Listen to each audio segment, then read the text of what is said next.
오늘 예배 함께 하신 성도 여러분들 주님의 이름으로 환영합니다. 우리 옆에 분들하고 인사하시죠. 환영합니다. 사랑합니다. 축복합니다. 미국의 아주 유명한 출판사인 메리엄 웨스터라는 곳에서 2023년 올해의 단어로 선정한 한 단어가 있습니다. 어센틱이라는 단어인데요. 진정성이 있는 또 참된 진짜라는 의미의 단어를 선택을 했습니다. 우리가 예전에 영어 공부할 때 썼던 웹스터 사전을 만든 회사인데요. 거기에서 이 어센틱이라는 단어를 선정한 이유가 무엇이냐면 요즘은 진짜와 가짜의 구분이 모호해지고 있다라는 거죠. 진짜와 가짜의 경계가 희미해지고 있다라는 겁니다. 진짜가 가짜 같기도 하고 가짜가 진짜 같은, 뭐가 참인지 가짜인지 알 수 없는 시대에 우리가 살아가고 있다라는 거죠. 여러분 뉴스를 통해서 보시면 가끔 나오는 이야기가 그 AI 인공지능의 기술의 발달로 인해서 그 딥페이크라는 영상들이 제작이 되고 있다라는 뉴스를 보신 적이 있을 거예요.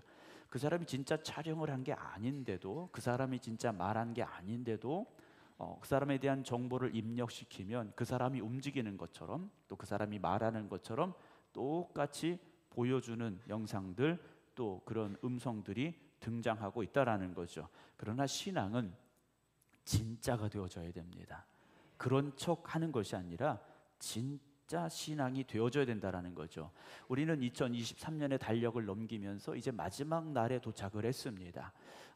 이것은 우리가 오고 싶어서 온 것도 아니고, 오기 싫어서 올 수 없는 것도 아니고, 어쨌든 하루하루 지나다 보니까 여기까지 온 것은 맞습니다. 시간은 어쩔 수 없이 지나가는 것이죠. 그러나 신앙이라는 것은 우리가 힘쓰고 애쓰고 노력하는 만큼 주님 앞에 가까이 갈 수 있는 겁니다. 오늘 저와 여러분들이 주님과 우리와의 거리가 얼마나 된다고 생각을 하십니까? 주님이 우리 안에, 우리가 주님 안에 있는 삶을 살아야 됩니다. 저 멀리 계신 주님이 아니라 지금도 주님과 함께하는 우리의 삶이 될 수 있기를 주님의 이름으로 축원합니다. 여러분, 멍게라는 게 있죠. 멍게 좋아하시는 분들도 계신데, 멍게가 동물일까요? 식물일까요? 그런 거 모르셔도 상관은 없습니다. 모르셔야 또 제가 할 얘기가 있고요. 멍게는 원래 동물입니다. 동물인데 얘가 식물처럼 바위에 붙어서 살죠. 그럼 왜 동물인 이 멍게가 식물처럼 살 수밖에 없을까 하는 거죠. 멍게가 처음 태어났을 때 이게 바닷물에 떠다닙니다. 떠다니다가 자기가 정착해서 살 만한 곳에 도착을 하면 거기 붙는다 그래요. 그게 하루에서 한 3일 정도 내에 이루어지는데, 도착을 한 멍게는 어떻게 하느냐, 여기가 내가 살만하다 싶으면 거기 딱 붙습니다. 그리고 그 다음에 뭘 하느냐, 자기 몸에서 필요 없는 것들은 다 먹어치워 버립니다. 다 먹어치운대요. 뭘 먹을까요? 우리로 말하면 손발이 필요 없죠 이제는. 근데 그러니까 아직 유충이니까 지느러미 같은 거, 이런 게 필요가 없는 거예요. 이제는 더 이상 움직여야 될 필요가 없기 때문에 그걸 먹어치우는 겁니다. 또 뭘 먹느냐? 자기의 뇌를 먹어치운다고 합니다. 남는 건 뭐냐? 소화기관과 생식기관만 남는다고 그래요. 그래 거기 딱 붙어가지고 몇 년을 그렇게 알을 낳고 먹고 그것만 하면서 살아가더라는 거죠. 참 단순하게 변화된다라는 겁니다. 오늘 우리의 신앙이 어찌 보면 그렇게 바뀌고 변화될 수 있어야 되지 않을까라는 생각을 합니다. 아멘 하기는 조금 그렇죠. 그 말이 뭘까 오늘 말씀을 통해서 함께 나누려고 하는데요. 사실 우리는 여러 가지 환경과 조건에 예민하게 반응을 합니다. 어떤 상황이 있을 때, 어떤 문제가 생겼을 때 거기에 참 예민하게 반응을 합니다. 그러나 신앙은 어떤 상황이든지 어떤 조건이든지 우리에게 이렇게 반응해라 라고 정답을 알려주고 계셔요. 그게 뭡니까? 항상 전혀 그렇게 살고 싶지 않으신 것 같아요. 항상 기뻐하라, 범사에 감사하라 라고 우리에게 명령하고 계시다라는 거죠. 어떻게 항상 기뻐할 수 있고 또 어떻게 범사에 감사할 수 있을까 하는 생각이 들기도 합니다. 왜냐하면 우리는 상황과 조건에 반응하는 게 익숙해졌기 때문입니다. 힘들면 고통스러운 거예요. 아프면 힘든 거예요. 그래서 우리는 그 상황 속에서 그 상황에 맞는 반응을 하면서 살아가고 있더라는 것이죠. 오늘 하박국서의 말씀입니다. 하박국 1장 1절은 이렇게 시작을 합니다. 선지자 하박국이 묵시로 받은 경고라고 되어 있습니다. 누가 주신 경고입니까? 하나님이 주신 경고예요. 그럼 왜 하나님께서 하박국을 통하여서 이런 경고를 주셨느냐? 이스라엘이 나라가 망하는 겁니다. 바벨론이라는 나라가 침략해서 이스라엘이 망하는, 유다가 망하는 그런 상황이 된 거예요. 힘들고 어려운 상황이 찾아오는 겁니다. 하박국 1장 2절 봅니다. 여호와여, 내가 부르짖어도, 하나님 앞에 간절히 기도하는 겁니다. 그런데 주께서 듣지 아니하시다는 거죠. 자, 나라가 힘들고 어려워졌습니다. 전쟁이 일어납니다. 하나님 앞에 무슨 기도를 합니까? 하나님, 우리를 도와주세요. 하나님, 이 나라를 지켜주세요. 기도하는데 하나님이 듣지 않으시는 거예요. 언제까지 듣지 아니하시렵니까? 내가 강포로 말미암아 외쳐도 주께서 구원하지 않고 계시지 않습니까? 이게 감사입니까? 불평입니까? 불평이죠. 원망입니다. 하나님, 내가 이렇게 애쓰고 힘써서 기도하는데 하나님이 듣지 않으십니다. 하나님, 왜 내 기도를 듣지 않으십니까? 원망하고 불평하고 있다라는 거죠.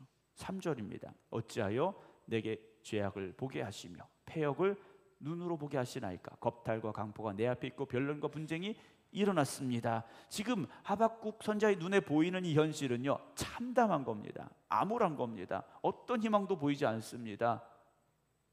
끝없는 절망만 그 앞에 보여지고 있다라는 거죠. 4절 봅니다. 이러므로 율법이 해이하고 정의가 전혀 실행되지 못하오니 이는 악인이 의인을 애워쌌으므로 정의가 굽게 행하여짐입니다. 하나님은 정의의 하나님이시고, 그렇다면 그 정의가 실현되도록 하나님께서 역사하셔야 되는데 이게 세상이 지금 그렇게 되지 않습니다 라고 하나님 앞에 하박국 선지자의 원망과 불평이 쏟아지고 있더라는 것이죠. 하나님께서 그런 하박국에게 말씀하신 것이 하박국서의 말씀이고, 그리고 그 말씀을 들은 이후에 하박국의 변화된 기도가 하박국 3장에 나와 있는 말씀입니다. 오늘 저나 여러분들의 삶은 어떻습니까? 올 한 해를 살아오면서 여러분 새해가 되면 꿈과 희망을 가지고, 야, 올 한 해는 이렇게 됐으면 좋겠어. 하나님, 이렇게 내가 변화됐으면 좋겠습니다. 이런 일들이 있으면 좋겠습니다. 라는 기도의 제목들이 분명히 있으셨을 거예요. 2024년을 앞두고 올해도 기도의 제목을 써서 여기다 이제 나무에 붙여 놓으시라 말씀을 드렸는데, 아직 붙이지 못하신 분들이 계시면 붙여 주시기를 또 부탁을 드리고요. 제가 올 한 해를 마치면서 또 여러분들이 써주신 기도의 제목을 어제 이렇게 쭉 봤어요. 보면서 기도를 했는데 어떤 분들은 하나님이 전혀 듣지 않으신 것 같아요. 제가 봐도 하나님이 전혀 듣지 않으신 것 같아요. 그럴 때 우리의 마음은 어떻습니까? 하박국의 외침과 똑같아요. 하나님, 내가 그렇게 기도하는데, 하나님, 내가 이처럼 간절히 부르짖고 있는데 왜 하나님 내 기도는 듣지 않으시고, 나의 삶은 왜 점점 더 어려워지고, 나는 왜 이렇게 더 힘들까요? 나는 더 이렇게 외로울까요? 왜 이렇게 슬플까요? 왜 이렇게 절망스러울까요? 이런 생각들이 우리에게 들어온다라는 거죠. 우리가 이렇게 생각할 수 있습니다. 내가 하나님 믿는 하나님의 자녀인데 왜 하나님 나한테 이렇게 어려움을 주실까? 내가 교회 열심히 신앙생활하는데 나에게 왜 이런 어려움을 주실까? 라는 원망과 불평이 우리에게 생긴다라는 거죠. 그러나 여러분, 하나님을 믿는 하나님의 백성에게도 힘들고 어렵고 고통스러운 일들은 일어날 수 있습니다. 예수 믿는다고요? 만사 오케이가 되는 게 아니라는 겁니다. 훌륭한 신앙을 가졌음에도 불구하고 불행한 일이 일어날 수 있습니다. 욥을 우리는 알고 있지 않습니까? 욥기에 나오는 욥을 보면 그는요, 위대한 믿음의 사람이었습니다. 물론 그 믿음 때문에 어려움을 당했다라고 성경은 우리에게 설명해 주고 있습니다만, 욥에게 하나님께서 네가 믿음이 좋으니까 이 정도는 감당할 수 있겠지 하고 이 어려움을 한번 잘 이겨봐라 말씀하시고 시험을 주신 게 아니더라는 거예요. 어느 날 갑자기 생각하지 못했던 순간에 그 고난이 그에게 왔지 않습니까? 재산을 다 잃어버렸어요. 10명의 자녀들이 다 죽었어요. 자신의 몸도 고통에 처합니다. 여러분, 하나님을 믿는다고 어려움이 없다? 그렇지 않습니다. 우리가 신앙생활 열심히 해도 질병에 걸릴 수 있습니다. 여러분, 그래서 주변의 분들이, 함께 신앙생활하던 분들이 어려움을 당할 때 또는 질병에 걸렸을 때 우리가 어떻게 말해야 될까요?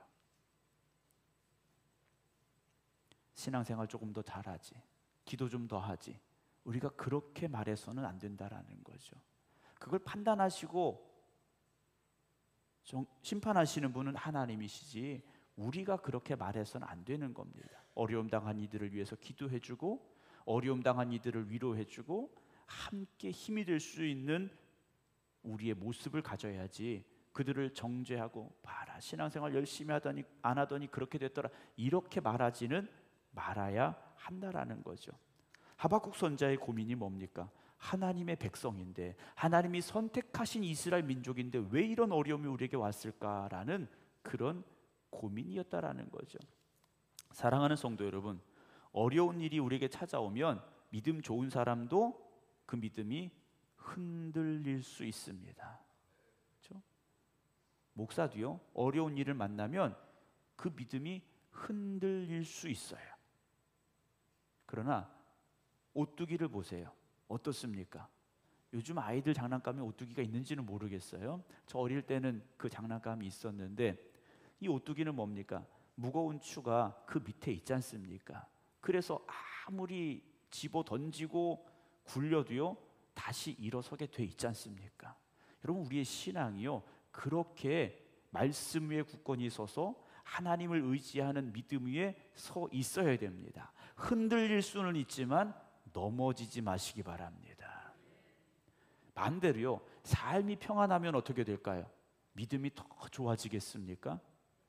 예, 그럴 분들은 극히 적습니다. 삶이 평안해지면 신앙이 나태해지게 돼 있습니다. 그럼 어려워야 될까요? 네, 고민 좀 되긴 합니다만, 하나님이 살아계십니까? 라는 질문에 우리는 하나님은 살아계십니다 라고 대답할 수 있어야 됩니다. 비록 내가 어려움에 처해도, 내가 환난을 만났을지라도 하나님은 분명히 살아계시다라고 고백할 수 있어야 됩니다. 2023년을 시작하며 여러분들이 기도했던 기도의 제목들이 있으시죠? 1년 동안 열심히 기도해 오신 기도의 제목들이 있을 겁니다. 그런데 내가 기도할 때 막 응답이 일어나면 또 기도하고 싶어지고, 아멘을 안 하시는 거 보니까 네, 막 더 기도하고 싶어지잖아요. 그렇지 않습니까? 근데 응답이 없어요. 되게 열심히 기도했는데 하나님이 듣지 않으시는 것 같아요. 그럼 어떤 마음이 듭니까? 내 기도는 안 들으시는가 봐.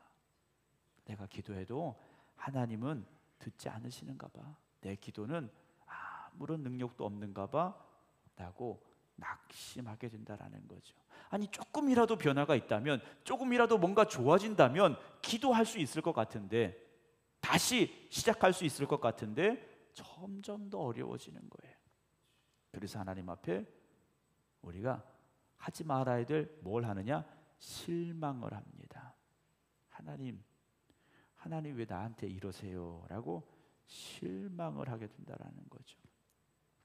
하박국 3장 1절 봅니다. 시기 온 옷에 맞춘 선지자 하박국의 기도라 그랬어요. 기도가 시작이 됩니다. 하박국 선지자의 기도가 시작이 돼요. 2절입니다. 여호와여, 내가 주께 대한 소문을 듣고 놀랐나이다.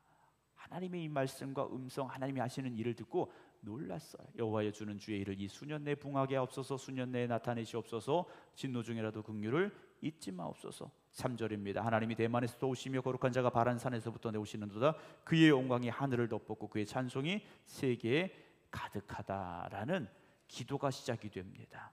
그 전에 절망과 좌절의 기도가 아니에요. 하나님의 권능을 고백하는 그의 기도가 시작이 되어진다라는 거죠. 그래서 17절 봅니다. 17절에 어떻게 시작을 하느냐. 비록 무화과 나무가 무성하지 못하며 잘하시는 말씀이잖아요. 찬양도 있어요. 포도나무 열매가 없으며 감람나무에 수출이 없으며 밭에 먹을 것이 없으며 우리 양이 없으며 외양간에 소가 없을지라도. 달라진 게 있습니까? 없어요. 상황이 좋아졌습니까? 아니에요. 여전히 힘들고 어려운 절망의 상황이라는 겁니다. 있는 게 뭡니까? 하나도 없어요. 다 뭡니까? 없어요. 다 없다라는 거예요. 다 안 된다라는 거예요. 그런데 18절 봅니다. 나는 여호와로 말미암아 즐거워하며 나의 구원의 하나님으로 말미암아 기뻐하겠다라고 고백을 합니다. 달라진 것도 없고요, 변화된 것도 없고요, 좋아진 것도 없어요. 그런데 나는 하나님 때문에 즐거워하겠다라는 거죠. 나는 하나님 때문에 기뻐하겠다라는 겁니다. 빌립보서 4장 6절 7절 봅니다. 아무것도 염려하지 말고 다만 모든 일에 기도와 간구로 너희 구할 것을 어떻게 아뢰라고 그랬습니까? 감사함으로 하나님 앞에 아뢰라 그랬어요. 여러분, 기도하시되 원망의 기도가 되지 마시기 바랍니다. 하나님을 향하여 원망하는 기도가 되지 마세요. 왜냐, 저도 해봤거든요. 저도 해봤어요. 그런데 원망하며 기도하지 마시고요, 감사함으로 기도하시기 바랍니다. 하나님이 역사하심을 믿는다면, 하나님이 살아계심을 믿는다면 절망으로 시작해서 좌절로 끝나지 마시고요, 감사함으로 시작해서 기쁨으로 끝낼 수 있는 여러분들이 되길 주님의 이름으로 축원합니다. 이 하박국의 기도를 보면요, 어려운 문제가 있어서 기도했더니 해결됐다, 이게 아니에요. 어려운 문제가 있어서 기도했더니, 힘든 일이 있어서 기도했더니 하나님이 도와주시고 해결해 주셨어, 이게 아니에요. 정말 힘들고 어려워서 기도했는데 여전히 힘들고 어렵다라는 거예요. 고민이 있고 걱정이 있고 절망스러운 상황인데 기도했는데 고민이 있고 여전히 걱정이 있고 여전히 절망스럽다라는 거예요. 그런데 달라진 게 뭡니까? 하나님이 어떤 분인지 다시 고백하게 되었다라는 거죠. 그랬더니 어떻게 된 겁니까? 기쁨이 되고 감사가 되고 즐거움이 됐더라는 거예요. 여러분, 사는 동안 나에게 하나도 어려운 일이 없었으면 좋겠어 생각을 합니다. 근데 그렇게 되지 않아요. 아직 젊은 청년들, 어린 아이들도 있는데 인생 쉽지 않습니다. 살수록 더 힘듭니다. 어떻게 인생을 살아야 될까 하는 거죠. 비행기를 타고 이제 제주도에 가든 해외를 가든 그렇게 갈 때가 있는데, 비행기를 타면 비행기가 이제 이륙이라는 걸 하지 않습니까? 땅에서 이제 하늘로 올라가게 되는데, 비행기가 출발하면 기술을 높이 들고 그냥 하늘로 곧장 올라갑니다. 그렇지 않습니까? 어디까지 올라가느냐? 상당히 높이 올라갑니다. 36,000피트까지 올라갑니다. 우리 쓰는 킬로미터 단위로 따지면 10에서 한 11km 높이까지 비행기가 올라갑니다. 비행기가 그렇게 곧장 올라가는 게 쉽지 않죠. 그렇지 않습니까? 많은 연료도 필요하고 타고 있는 사람도 불안해요. 비행기가 막 이렇게 서서 올라가면. 그런데 왜 거기까지 올라가느냐라는 거죠.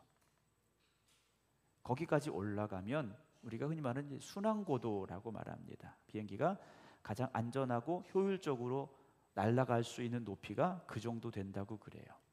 그렇게 높이 올라가면 공기의 저항이 덜해서 우리가 말하는 연비가 좋아지고, 또 새나 낮게 날아다니는 그런 비행기를 만날 위험성도 없고, 날씨가 갑자기 변하는 그런 상황도 없기 때문에, 그리고 높이 올라간 만큼 어떤 일이 생겼을 때 내려오는 그런 시간적인 여유를 가질 수 있기 때문에 그렇게 높이 올라간다고 학자들이 이야기를 합니다. 여러분, 신앙생활을 하면서요, 바닥에서만 몸부림치지 마시기 바랍니다. 우리가 좀 영적으로 높이 올라가서요, 하나님이 보여주시는 것들을 볼 수 있기를 주님의 이름으로 축원합니다. 밑에서 살면요 참 힘들지 않습니까? 비바람에 어떤 일들에 어떤 사고에 우리가 그것 때문에요 얼마나 힘든지 몰라요. 그러나 영적으로 좀 우리가 높이 올라가서요 하나님 주시는 마음을 가지고 믿음을 가지고 바라볼 수 있으면 항상 기뻐하고 범사에 감사할 수 있는 능력이 생깁니다. 19절에 보면요 하박국이 마지막에 이런 고백을 합니다. 주 여호와는 나의 힘이시라. 나의 발을 사슴과 같게 하사 나를 나의 높은 곳으로 다니게 하신다라고 되어 있습니다. 높은 곳으로 다니게 하신다라는 거죠. 사실 사슴들이나 이런 종류의 짐승들이 절벽 같은 데도 이렇게 타고 올라갑니다. 도대체 저길 어떻게 올라갈까 하는데 거기 이렇게 타고 올라가고 있는 모습들을 볼 때가 있어요. 여러분 우리가 살다 보면요 여전히 세상의 어려움은 똑같이 우리에게 찾아옵니다. 2023년에 힘들었는데 2024년은 안 힘들까? 더 힘들 수도 있습니다. 더 어려울 수도 있어요. 우리가 세상을 바꾸고 세상을 변화시킬 수 있느냐? 여러분 거의 불가능합니다. 그럴수록 하나님의 힘을 의지하시기 바랍니다. 하나님의 능력을 의지하시기 바랍니다. 이 땅의 삶은요 여러 가지 상황과 조건이 너무나도 다양하고요 너무나도 쉽게 변하더라는 거예요. 예를 들어서 여러분들에게 주어진 환경이 올 한 해 한 100가지가 있었다라고 생각을 해보면 가정을 해보면 그 중에 여러분 감사할 일들이 사실 몇 가지나 있습니까? 내가 100가지 일을 만났는데 그 중에 감사할 일이 몇 가지나 있느냐라는 거죠. 사실 100가지 중에 10가지만 있어도요 얼마나 좋은지 모르겠어요. 그런데 돌아보면 감사할 일들보다는 그렇지 못한 일들이 훨씬 더 많다라는 거죠. 그런데 믿음의 사람은요 100가지 중에 99가지가 좋지 않았어도 한 가지 감사할 일로 말미암아 나머지 99가지도 감사할 수 있는 믿음의 눈을 가질 수 있어야 됩니다. 근데 세상의 사람들은 어떻습니까? 99가지가 좋아도요 한 가지가 안 좋으면 그것 때문에 불평합니다. 여러분 우리가 그런 삶을 살지 말아야 됩니다. 한 가지 때문에 무너지는 사람이 되지 말아야 된다라는 거죠. 여러분 우리는 기쁨의 사람들이 되어져야 됩니다. 아멘. 세상은 여전히 힘들고 어렵습니다. 그러나 우리는 기쁨의 사람이 되어져야 돼요. 왜 그렇습니까? 세상의 기쁨으로 사는 사람들이 아니기 때문이라는 거예요. 세상 사람들이 구하는 그 기쁨과 즐거움을 얻고자 하는 사람들이 아니라는 겁니다. 하나님으로부터 오는 기쁨, 하나님으로부터 오는 그 감사를 누리고 사는 사람이 우리가 되어져야 된다는 거죠. 하나님이 우리의 힘이 되시고 하나님이 우리의 능력이 되심을 고백할 수 있다면 여러분 우리는 감사할 수 있습니다. 비행기가 높은 곳에 올라가면요 밑을 내려다보면 사실 다 그게 그거예요.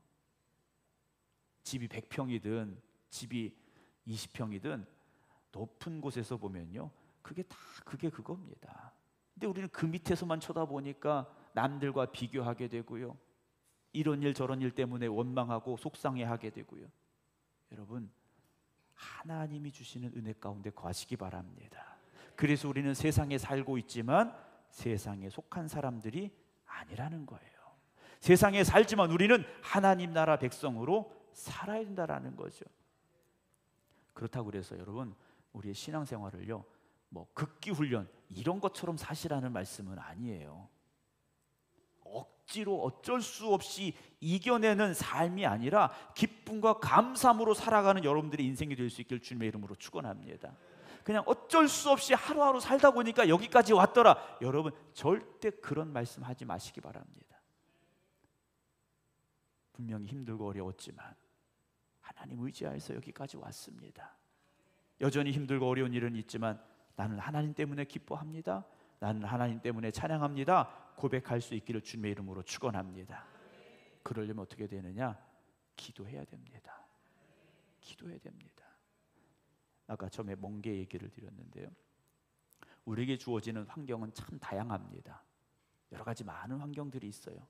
그런 조건들이 있습니다. 어떤 환경과 조건이 우리 안에 들어와도 우리는요 단순하게 뭐 해야 됩니까?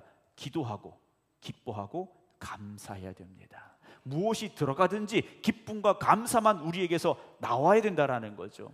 2024년에 저와 여러분 불평하는 삶이 되지 않기를 주님의 이름으로 축원합니다. 기쁨과 감사함으로 살아갈 수 있는 삶이 되기를 주님의 이름으로 축원합니다. 그래서 하박국서는요 불평과 원망으로 시작했지만 기도와 찬송으로 끝이 나는 겁니다. 여러분 2024년을 시작하며 우리의 현실은 분명히 힘들고 어렵습니다. 질병도 있고 아픔도 있고 경제적인 문제도 있고 어떤 관계의 문제도 있고 다 그래요. 그러나 여러분 기쁨과 감사로 2024년을 살아가는 여러분들 되시기 바랍니다. 무슨 일을 만날지 모릅니다. 어떤 상황이 될지 몰라요. 그러나 중요한 건 분명한 건 하나님이 나의 힘이시라는 사실입니다.